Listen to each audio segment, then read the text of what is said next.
Good morning बच्चों। बेटा आज हम अपनी 6 यूनिट स्टार्ट करेंगे ग्रेविटेशन। ठीक है, तो इसमें फर्स्ट टॉपिक जो मैं डिस्कस कर रही हूँ वो है आपका Newton's law of gravitation. Newton's law of gravitation क्या बताता है आपको, देखिएगा ध्यान से। मेरे पास ये एक बॉडी है और इसके नियर बाई एक दूसरी बॉडी है। इसका मास मैं m1 ले लेती हूँ बेटा और इसका मास मैं m2 ले लेती हूँ। ठीक है, आप सभी को पता है कि अगर हम किसी भी ऑब्जेक्ट को ऊपर की तरफ फेंकते हैं तो वो एक बार ऊपर जाता है फिर वापस नीचे आ जाता है। ठीक है, तो वो बॉडी वापस नीचे क्यों आई है? क्यों? क्योंकि अर्थ जो है, अर्थ एक मासिव बॉडी है, अर्थ का अपना मास है और जो ऑब्जेक्ट हमने ऊपर फेंका है उसका भी अपना मास है। तो पहली बात तो मास जो है बेटा वो एलिमेंट्री टर्म है, किसी भी पार्टिकल की बेसिक टर्म है, यानी कि कोई कितना भी छोटे से छोटा पार्टिकल क्यों ना हो उसका मास जरूर होगा। और इन मास की वजह से ही, मास ही कारण है इस फोर्स का, तो मास जिसके पास होगा, जिस बॉडी के पास होगा, वो एक दूसरे के ऊपर एक अट्रैक्टिव फोर्स एक्सर्ट कर सकती है। ठीक है, या दूसरी बॉडी का अट्रैक्टिव फोर्स फील कर सकती है। तो ड्यू टू मास, मास के कारण दो बॉडीज के बीच म्यूचुअल अट्रैक्शन होता है, उस फोर्स को हम ग्रेविटेशनल फोर्स बोलते हैं। क्या बोलते हैं बेटा? Gravitational force. इसीलिए अर्थ का मास ज्यादा है तो दूसरी बॉडी को अर्थ अपनी तरफ खींच लेती है और खुद नहीं जाती, दूसरी बॉडी को खींच लेती है। क्यों? इसका कॉन्सेप्ट भी मैं आपको बताऊंगी। तो बेटा यहाँ पर ये दो बॉडीज है। ठीक है, न्यूटन्स लॉ ऑफ ग्रेविटेशन क्या कहता है कि इस लॉ के अकॉर्डिंग हमारे पास कोई भी बॉडी, कोई भी दो बॉडी जिनका अपना मास है, ओके, उनके बीच एक mutual force of attraction act करता है और वो फोर्स डिपेंड करता है directly product of their masses पे, उन दोनों की प्रोडक्ट पे, मास की, एंड उन दोनों के डिस्टेंस के स्क्वायर के इनवर्सली डिपेंड करता है। स्क्वायर ऑफ डिस्टेंस के इनवर्सली प्रोपोर्शनल है। तो इन दोनों के सेंटर को ऐसे, सेंटर से सेंटर को मिलाने वाली लाइन, यानी सेंटर से बीच की जो दूरी है r, वो दूरी यहाँ पर। ठीक है, तो दोनों बॉडीज के सेंटर के बीच की दूरी क्या है? r है और उस r के स्क्वायर के इनवर्सली प्रोपोर्शनल है।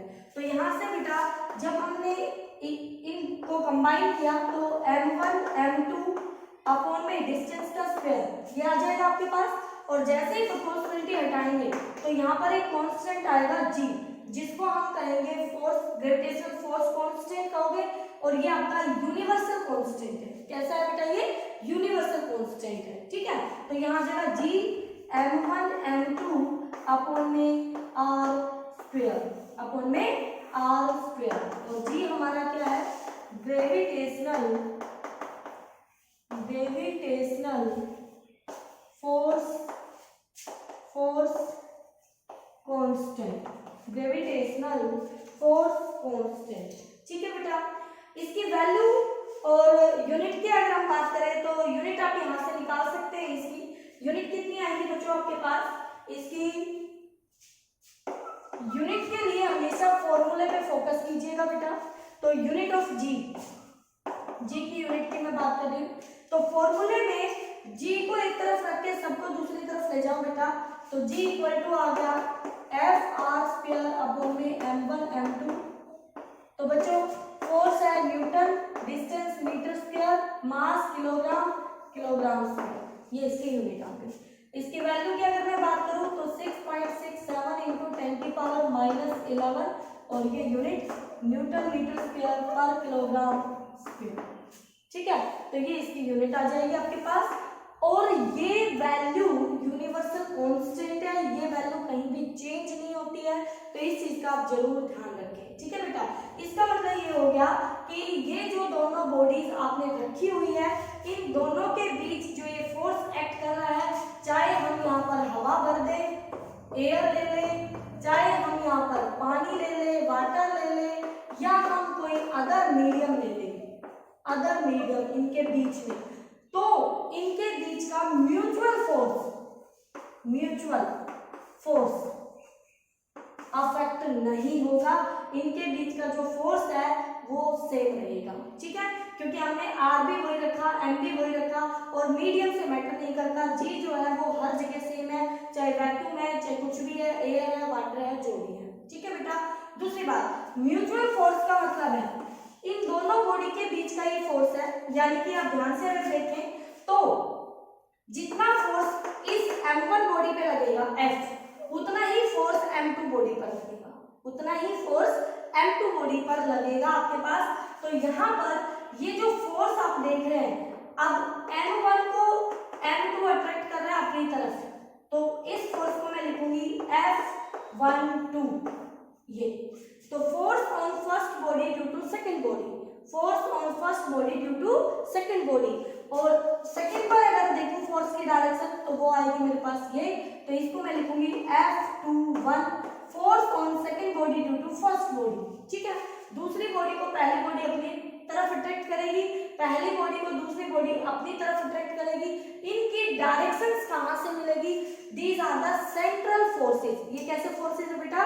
सेंट्रल फोर्सेस, क्योंकि इन बॉडीज के सेंटर को मिलाने वाली लाइन के अलोंग ये फोर्स एक्ट करते हैं। मतलब एक बॉडी ये है, दूसरी बॉडी ये है, तो इसका मतलब ये नहीं है कि ए बॉडी बी को इस डायरेक्शन में अट्रैक्ट कर लेगी ना, इसका मतलब ये नहीं है कि ये इसको इस तरफ अट्रैक्ट कर लेगी, नहीं, ये इसको इन दोनों के सेंटर को मिलाने वाली लाइन उसके अलोंग ऐसे अट्रैक्ट करेगी, इस डायरेक्शन में अपनी तरफ अट्रैक्ट करेगी, ठीक है।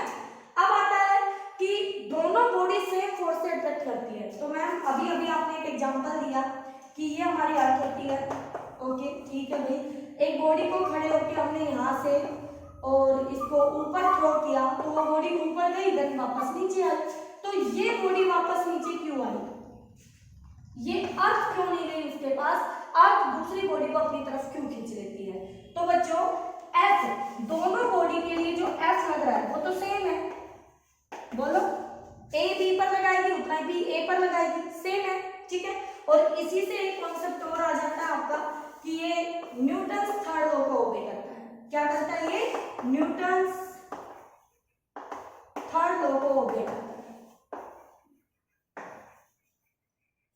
ओके बेटा, ठीक है, क्योंकि दोनों एक दूसरे पे equal and opposite force act करती है। अब आ जाइए वापस उसी कॉन्सेप्ट पर कि दोनों बॉडीज फोर्स सेम अप्लाई कर रही है, ठीक है।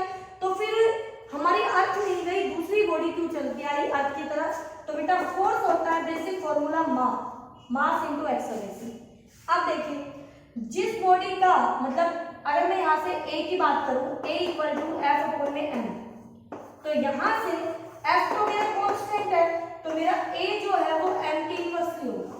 अब उसको ध्यान से देख लो अच्छे से, एक्सेलरेशन जो है वो मास के इनवर्सली होगा, बिल्कुल होगा।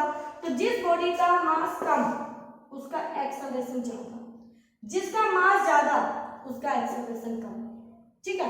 अब अर्थ का मास बहुत ज्यादा है, तो अर्थ का मास बहुत ज्यादा, तो अर्थ का एक्सेलरेशन नेग्लिजिबल है। दूसरी बॉडी जो मैंने ऊपर फेंकी थी हल्की सी थी, उसका मास बहुत कम, तभी तो अर्थ ने उसके अंदर कितना एक्सेलरेशन दे दिया? जी, acceleration due to gravity 9.8 metre per second square near the surface of earth, यही वैल्यू एक्ट करती है जी की। लेकिन अब ग्रेविटेशन पढ़ रहे हैं तो इसमें जी का वेरिएशन भी पढ़ेंगे कि अर्थ से थोड़ा दूर चले जाए हाइट पे या अर्थ के अंदर चले जाए तो जी एक्सेलरेशन ड्यू टू ग्रेविटी पर क्या इफेक्ट पड़ेगा, ठीक है बेटा।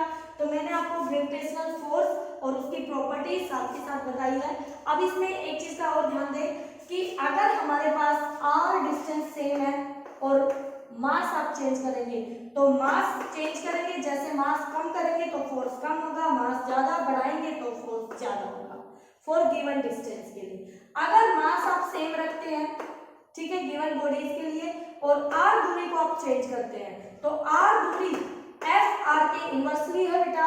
r बढ़ेगा तो फोर्स घटेगा और r अगर घटेगा तो फोर्स बढ़ेगा। इसमें एक चीज का ध्यान रखना, कुछ बच्चे गलती करते हैं, अगर उन्हीं दोनों बॉडीज को मैंने डबल डिस्टेंस पे रख दिया, डबल डिस्टेंस पे, तो बच्चे फोर्स को हाफ बताते हैं।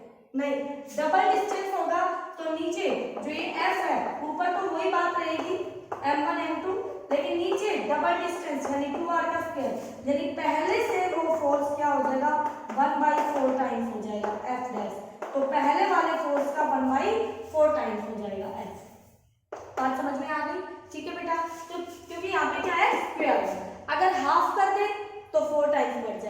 यहाँ 1/4 हुआ, वहां पे 4 टाइम्स इंक्रीज हो जाएगा। तो डिस्टेंस, दूरी कम होगी तो फोर्स बढ़ेगा, दूरी बढ़ेगी तो फोर्स घटेगा। ओके, दूसरी बात, ये जो फोर्स है ग्रेविटेशनल फोर्स है, ये ऑलवेज अट्रैक्टिव फोर्स होता है बेटा, ठीक है, हमेशा अट्रैक्टिव फोर्स एक्ट करता है। उसके बाद ये जो फोर्स है ये म्यूचुअल फोर्स है, यानी कि तीसरी बॉडी के यहाँ होने ना होने से इन दोनों के आपस के फोर्स पर कोई फर्क नहीं पड़ेगा, but net force of one body change हो जाएगा, ठीक है, एक बॉडी का नेट फोर्स बदल जाएगा, बट इनका म्यूचुअल फोर्स वही रहेगा, चाहे पड़ोस में नेबरिंग में कोई हो या ना हो, ठीक है। इंटरवेनिंग मीडियम यानी इनके बीच का मीडियम मैं बता चुकी हूँ, उस मीडियम से कोई फर्क नहीं पड़ेगा, तो फोर्स की वैल्यू आपकी वही रहेगी, चाहे मीडियम आप कुछ भी चेंज कर लीजिए, ठीक है। तो ये इसकी कुछ बेसिक प्रॉपर्टीज थी और ये इसकी वैल्यू है, वैल्यू आप जरूर ध्यान रखें, न्यूमेरिकल्स में आपको यूज करनी होगी। अब एक छोटा सा न्यूमेरिकल है, वो देखिए इसमें क्या कहता है। 2 मेटल स्फीयर्स दिए गए हैं हमें, सेम साइज के, सेम मास के, और दोनों को बिल्कुल कांटेक्ट में लाके रखा है और पूछता है उनके बीच का जो ग्रेविटेशनल फोर्स है वो डिस्टेंस से कैसे वेरी करेगा, ये पूछा है हमसे। हाँ जी, वो कहता है कि जो 2 स्फीयर्स है, ये 2 स्फीयर है, पहला दोनों आइडेंटिकल है, इसका मास भी m है, इक्वल मास है बेटा, और इक्वल रेडियस है, r रेडियस है, ये r रेडियस, ये भी r रेडियस, तो दोनों के बीच का जो डिस्टेंस हो गया वो 2r हो गया सेंटर का, और इनकी डेंसिटी सेम है, डेंसिटी सेम है। तो बताइए अगर हम इनका r चेंज करेंगे, तो मास भी चेंज होगा, ठीक है। तो ग्रेविटेशनल फोर्स क्या कहता है, F = G m1 m2 upon में डिस्टेंस का स्क्वायर, हमेशा ऐसे ध्यान रखें डिस्टेंस का स्क्वायर, तो स्मॉल r से लिख रहे, स्मॉल r से लिख रहे, क्योंकि आगे चल के कैपिटल R में यूज करूंगी रेडियस ऑफ अर्थ के लिए, ठीक है बेटा, रेडियस ऑफ अर्थ के लिए यूज करूंगी। तो बच्चों यहाँ पर अब बताइए, ध्यान से देखिएगा, तो ये जो फोर्स है, ये force F = G m² upon में ये r हमारा कितना है, यहाँ पर r देख लीजिए 2r है, तो ये 2r का स्क्वायर, तो यहाँ पे ये बन गया G m² अपॉन में 4r²। अब कहता है कि अगर इस r को मैं डबल कर दूं, r को ट्रिपल कर दूं, यानी r को वेरी कर दूं, तो मेरा मास भी वेरी करेगा। If r change then m also change। तो हमें कुछ ऐसा करना होगा कि हम इस एक्सप्रेशन को ऐसी फिजिकल क्वांटिटी की टर्म में ले आए कि r बदलने से वो फिजिकल क्वांटिटी अफेक्ट ना हो, तो वो है आपकी डेंसिटी। अब आपको पता है मास होता है वॉल्यूम इनटू डेंसिटी। अब ये बॉडी स्फेरिकल बॉडी है, तो वॉल्यूम इसका 4/3 पाई r³ इनटू में डेंसिटी रो, बोलो बेटा। तो यहाँ पर वैल्यू पुट कर सकते हैं हम, बिल्कुल। तो यहाँ से देखें तो ध्यान से g m का स्क्वायर यानी 4/3 पाई r³, इसका स्क्वायर करेंगे तो 4/3 पाई रो और r³ इसका होल स्क्वायर, क्योंकि मैंने m की जगह वैल्यू पुट कर दी। अपॉन में मेरा 4r² चल ही रहा है, तो बेटा जी F = G 4/3 पाई रो, इसका होल स्क्वायर अलग किया और r की पावर 6 अलग कर दी मैंने। r की पावर 3 और उसका स्क्वायर है, तो पावर कितनी हो गई, 6 हो गई। अपॉन में 4r², तो यहाँ से 2 पावर कम हो जाएगी, तो आपके पास पावर कितनी बचेगी, 4। तो मैं लिख सकती हूँ, अगले स्टेप में लिख लेना G 4/3 पाई रो, इसका स्क्वायर और r की पावर 4 और नीचे बच गया 4, ठीक है। तो अब हम देखें तो r बदलने से ना तो 4/3 पे फर्क पड़ेगा, ना 4 पे, ना g पर, ना पाई पर, ना रो पर, ओनली r चेंज होगा। तो आप यहाँ से कह सकते हैं फोर्स जो है वो r की पावर 4 पर डिपेंड करेगा। किस पर डिपेंड करेगा, r की पावर 4 पर वेरी करेगा, ठीक है। तो r की पावर 4 के डायरेक्टली प्रोपोर्शनल। तो बेटा इसको आप अच्छे से करें, ओके, ठीक है।